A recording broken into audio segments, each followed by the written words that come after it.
There's probably nothing more comforting than having a best friend, someone who understands you without words, someone who can walk into your house in the middle of the night and still make you feel safe. But what happens when that person is no longer who you think they are? When they know too much about you, not because of closeness, but because of something else entirely? Welcome to Creepline, where we dive into stories that seem familiar but twist fear into every small detail. In this video, we'll explore 3 chilling tales where best friends turn into strangers and the most cherished memories might be the cruelest traps. If you enjoy this kind of unsettling atmosphere, don't forget to subscribe so you won't miss the next nightmare. Your support gives me the drive to keep telling stories that make you take a second look at the person sitting beside you. And if you've already subscribed, thank you, sincerely. You're the reason I can keep lighting the torch of fear night after night. Now, turn off the lights, lock the door, and prepare to enter 3 stories that will make you see your best friend in a very different light.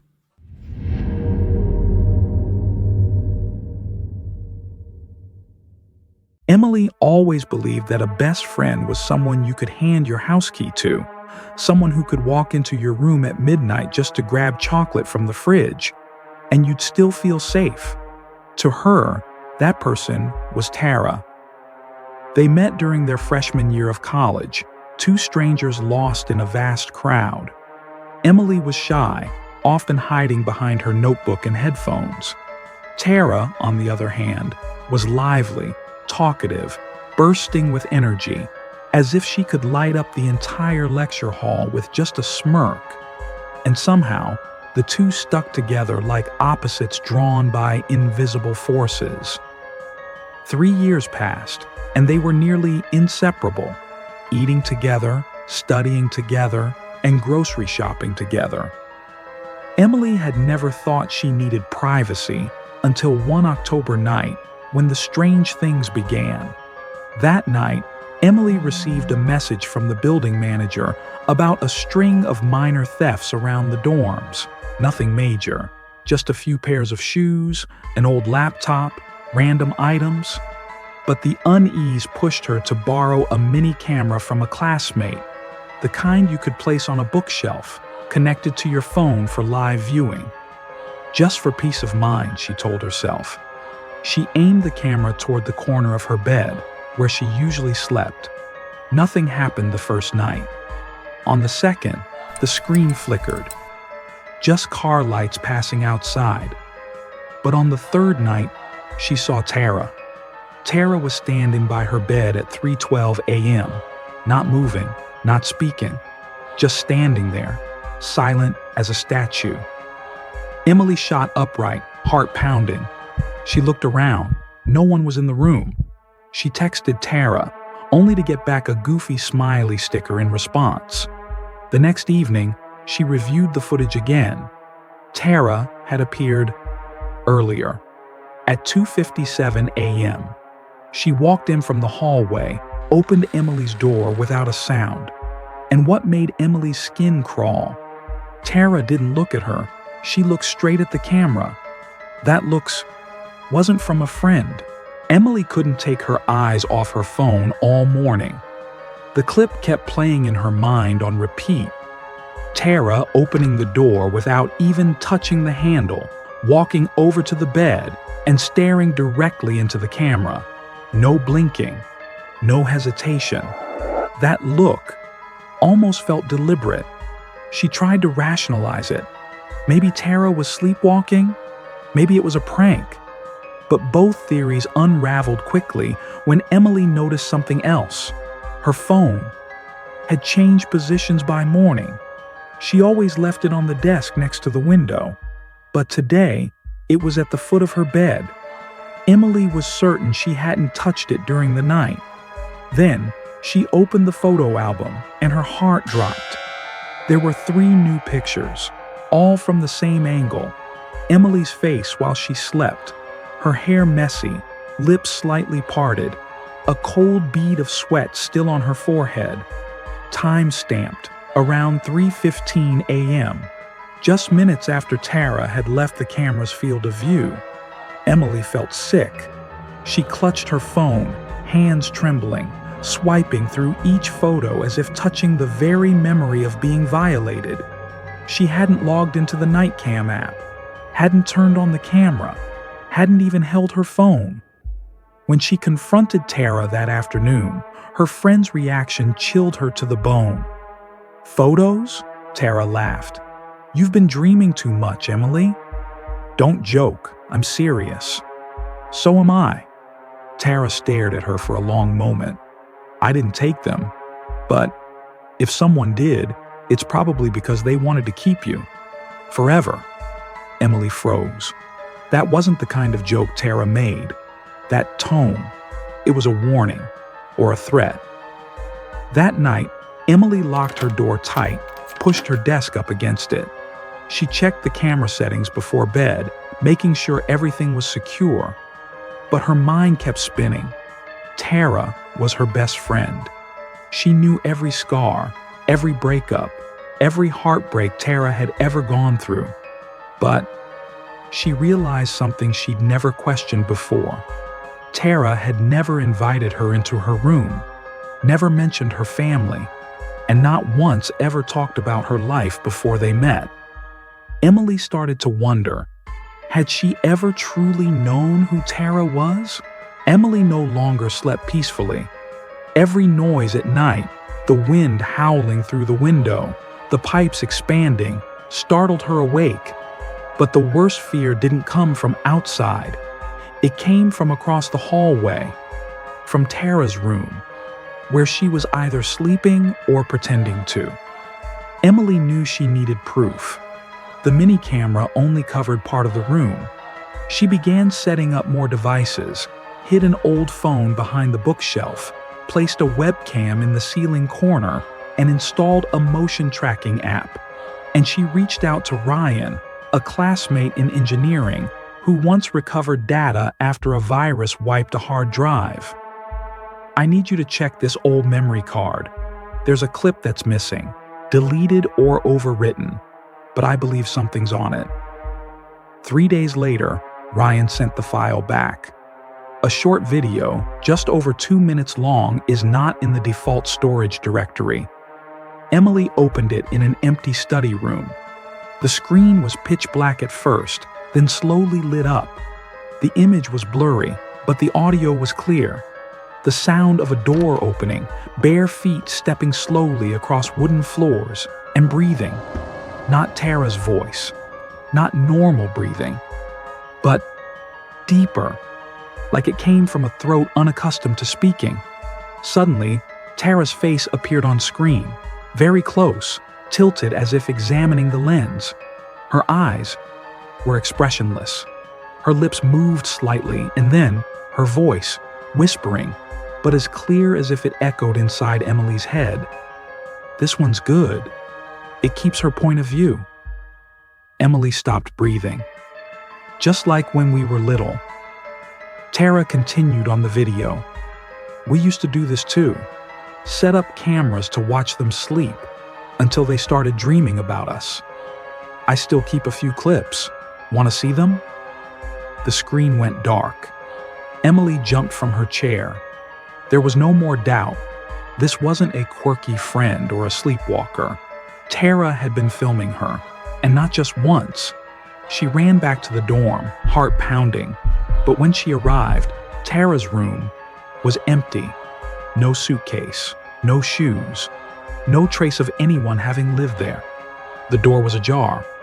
On the desk was Emily's phone, the same phone she had been holding all day. On the screen, an unsent message. Just one line. "Tonight, you'll see yourself, the way I see you."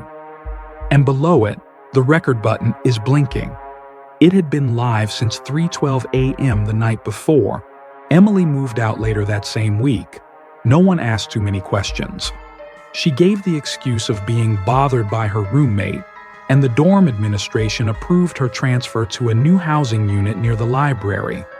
A cleaner place, with 24/7 security, No one knew what she had just been through. She changed every password, phone, email, and bank accounts. She deleted all photos, every chat with Tara, even changed her phone number. 3 weeks passed. Everything seemed to go back to normal. Until one night. Emily woke up at 3 a.m., unsure why. The room was silent, with dim light from the street lamp seeping through the curtains. She sat up, her chest heavy, the kind of weight you feel when someone's watching you. But there was no one in the room. The window was locked, the door bolted tight. Her phone showed one unread email, sent from an unknown address, no name, no subject. Just one attachment, video.mp4. Curiosity mixed with dread, Emily tapped it. The video opened to footage of herself, sleeping, in her current room, in the gray sleepwear she had just bought a few days ago. The angle was from above, as if from the corner of the wardrobe. Emily jumped up and searched the entire room. Nothing. But when she returned to the bed, the screen was still on. The final frame no longer showed her. It was a note, scrawled in shaky handwriting. "You're still the cutest one of them all." Below it, a crude, smiley face, drawn by hand. And at the very bottom, the words, "I never left." Emily didn't sleep that night. And maybe she never will again.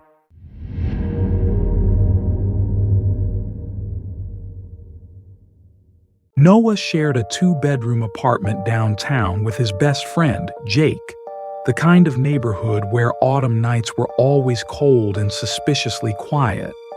They were in-sync friends, both into old movies, both hated parties, and both carried their brand of loneliness beneath a mask of indifference. That week, Jake went back home to attend his grandmother's memorial.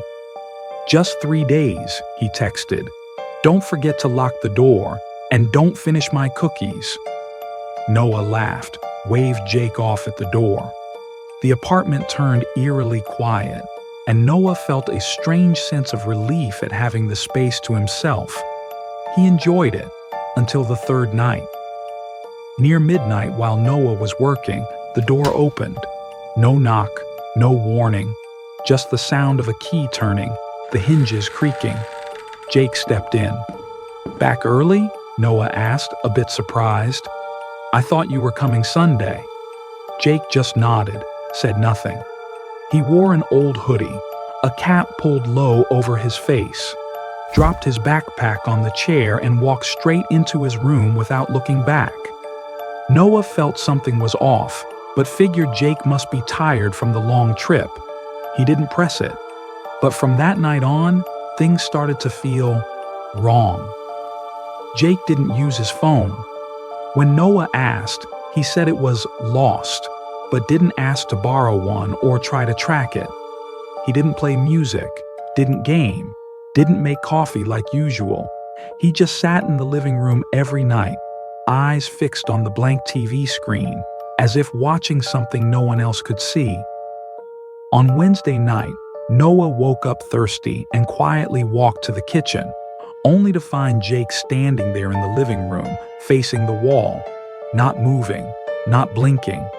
And as Noah slowly backed away, Jake whispered, voice like wind slipping through a crack in the door, "You were asleep. Why are you still wandering around?" After that night, Noah couldn't see Jake the same way. Something was misaligned. Not loud, not obvious, but enough to make Noah's skin crawl every time he passed by him. Jake hardly spoke. Every time Noah tried to start a conversation about school, games, even food, Jake gave short, emotionless replies, as if he was carefully selecting each word, not to say too much, or say the wrong thing. Noah started noticing something odd. Jake didn't sleep. At least, Noah never saw him in bed. Jake's room light was always off, door slightly ajar, but every time Noah woke up in the middle of the night, thirsty, restless, He'd find Jake sitting somewhere, on the couch, by the window, or just standing. Noah decided to test it, set an alarm for 3 a.m., quietly opened his door. Jake was there, sitting on the chair, back turned, motionless, as if he had been sitting there for hours. Noah crept closer. Suddenly, Jake whipped his head around faster than normal reflexes. "Thirsty?" Jake asked, eyes piercing through Noah like he already knew. Noah forced a smile.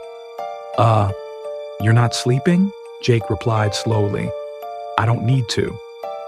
The words sliced through Noah's mind like a dull blade. He turned away, heart pounding. The next day, he tried calling Jake's number, just to check. It rang. Then a female voice from the network operator. "The subscriber you're trying to reach is currently unavailable," he texted. No reply. That evening, while digging through old photos for a photography contest submission, Noah found something that turned his blood cold. A photo of them eating pizza a week before Jake left town. In the photo, Jake was laughing, leaning in with a familiar grin. Black t-shirt, messy hair, and a small scar below his left earlobe from a middle school bike accident. The Jake who had been living with him this week had no scar. That's when Noah realized it wasn't just cold behavior. Whoever was in the room next door, it wasn't Jake. Noah no longer slept. He set up his phone's camera to face the hallway, kept a fruit knife under his pillow, and checked the door lock every hour. But the unease wasn't coming from outside. It was coming from the room next door and the person inside it. He tried to stay calm. Just one more night until the fake Jake would leave, he told himself. But as night fell, the darkness in the apartment felt heavier than ever. The hallway lights flickered. The air was freezing, even though the heater was running. Then, at 11:47 p.m., Noah's phone buzzed. Sender, Jake. The only message, "You okay?" "Just got here. Traffic was hell. Sorry for the late reply." Noah stopped breathing. His hands shook as he opened the entire conversation thread. And sure enough, there hadn't been any messages from Jake in the past 3 days. All the recent chats. Had he imagined them? No. Impossible. He slowly stepped into the hallway toward Jake's room. The door was shut.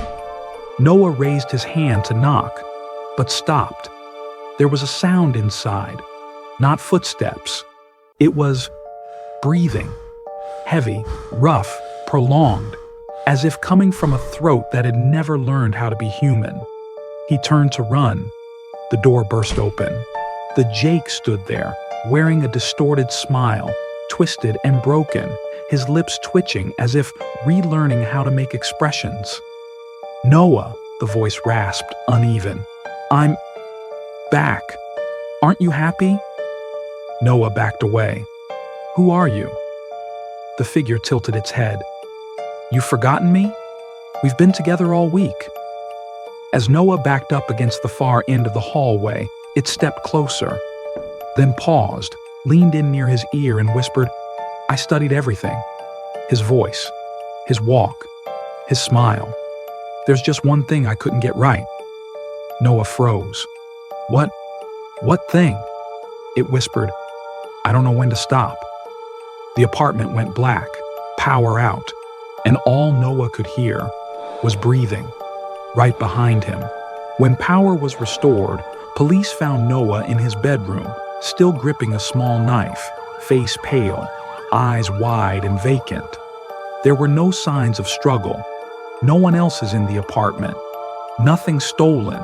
And no Jake. That's what everyone said.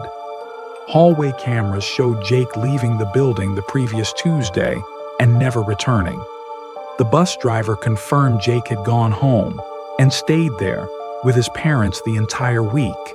Verified, witnessed, but not to Noah. He insisted Jake had come back, had lived with him for 7 nights.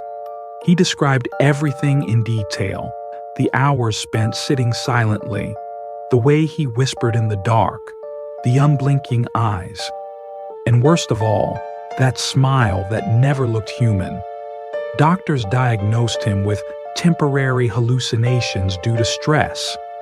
His family urged him to take time off from school. The real Jake visited, hugged him, but Noah only trembled and screamed, "That's not you. You're not what stayed here."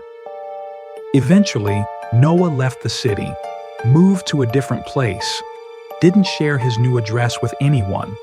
Every night he locked 3 deadbolts, kept the curtains closed, spoke to no one after 6 p.m. But a few weeks later, while checking his email, he received a message from an untraceable address. Just one line. "Next time, I'll be better. You won't notice." Attached below, a photo of Noah's new apartment, taken from outside the second-floor window, from a spot only reachable with a key.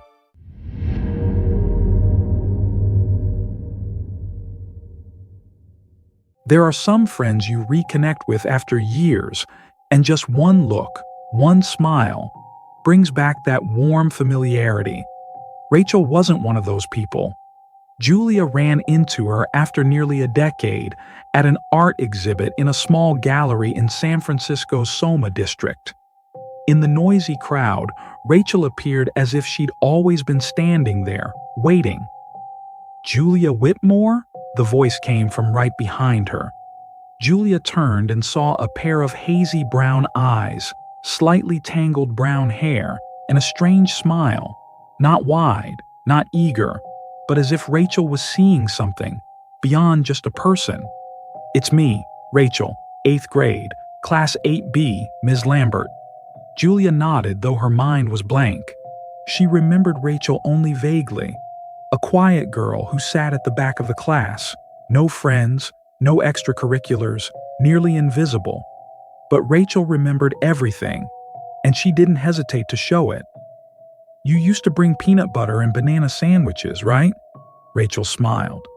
"And you liked journaling in blue ink, not black or red." Julia gave a sheepish laugh.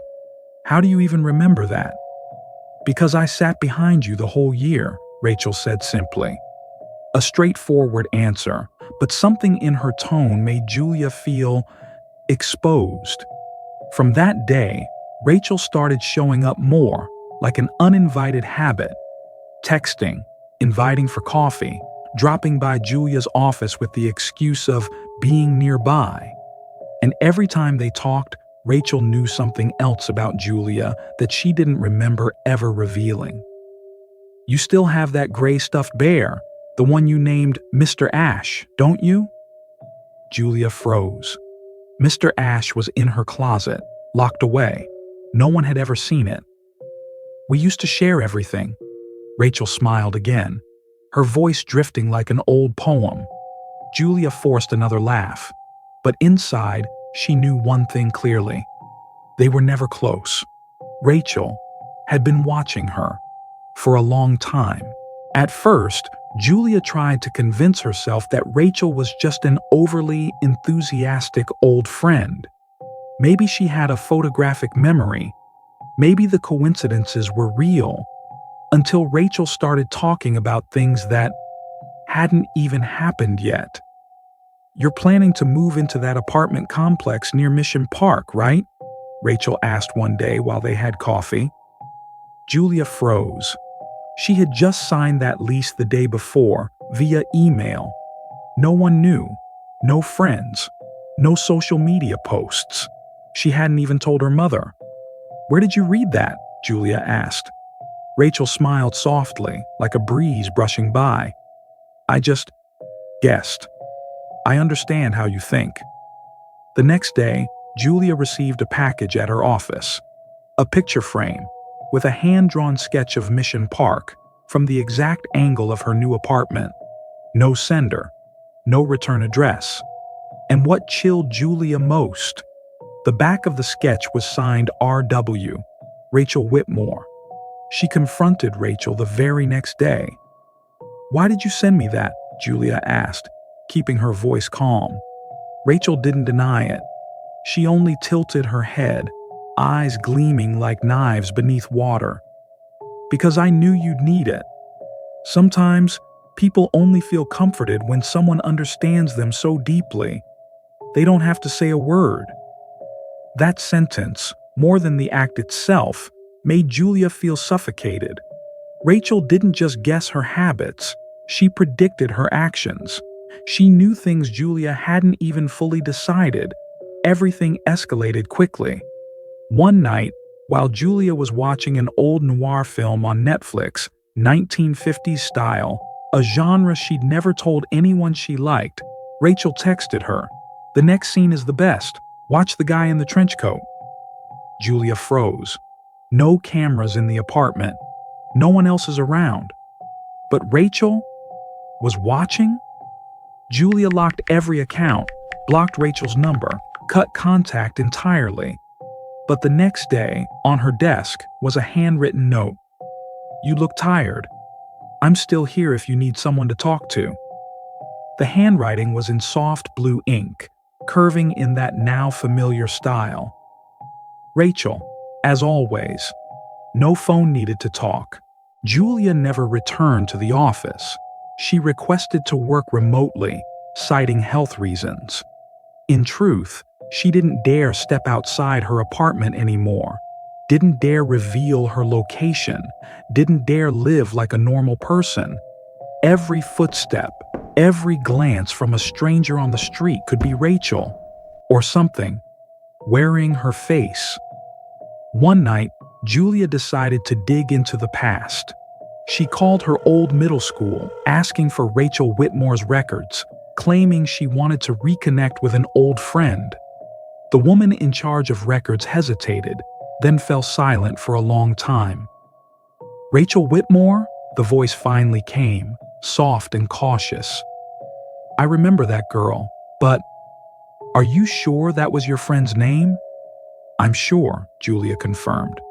"8th grade, Class B, 2007, Ms. Lambert's class."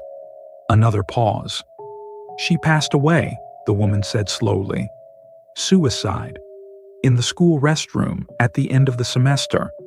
No one found the body right away. Not until a week later when the smell started rising from the drainage." Her voice broke.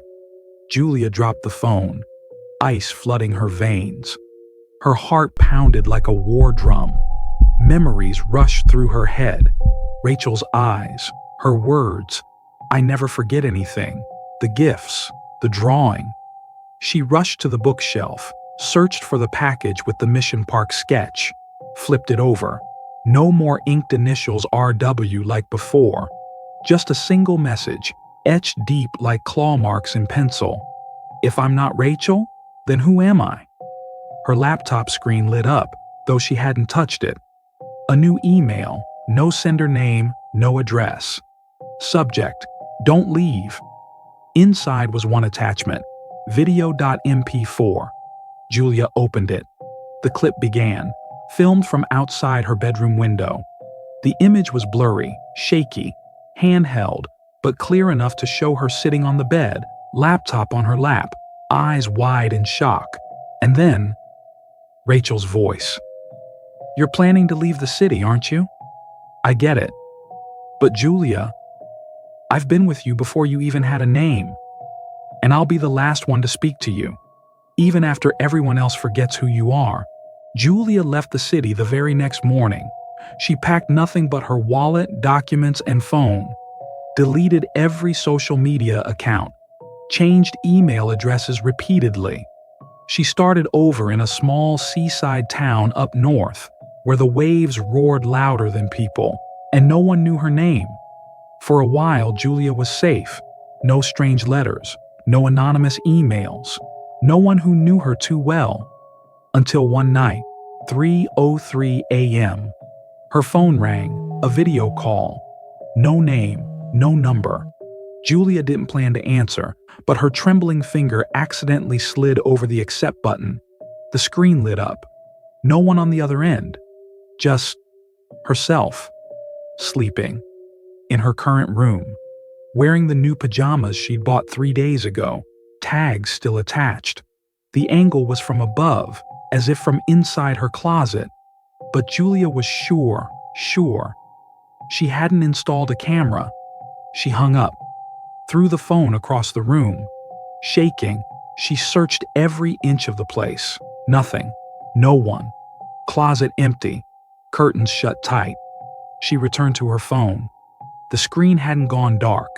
Now it displayed a block of text on a black background, white letters. You always have me. Even if others forget you, I won't. You can change your name, your place, even your face, but you'll never leave me. Attached was an audio file. Julia didn't open it. She just sat there and cried, because deep down she knew. If Rachel never existed, then whatever was following her never needed a name. You've just stepped out of 3 stories, 3 nightmares disguised as friendship. A friend who walked into your room in the middle of the night and left traces on the camera. Someone who lived next to you for a whole week and never actually existed. And an old friend who knew every memory, every decision, even things you hadn't lived through yet. Think these stories are fictional? Or have you ever felt someone watching you, a little too intently? Someone who knows you too well and never looks away, even when you turn your head. If this video gave you chills, made you glance around your room before turning off the lights, then I've done my job. Subscribe to Creepline so you'll always be the first to hear stories that make you question even the people closest to you. Hit like if what you heard truly scared you. It lets me know I'm on the right track. And most importantly, comment below if you've ever had that sinking feeling that the person you thought you knew wasn't quite right. I read everything. I take notes. And who knows? Your story might just appear in the next video. Thank you for staying until the very end. Your support is what allows me to keep illuminating the dark corners of the mind, where every fear is whispered, word by word. Now then, sleep well. And if you wake up tonight because of footsteps, make sure the one standing at the end of the hallway is who you think it is.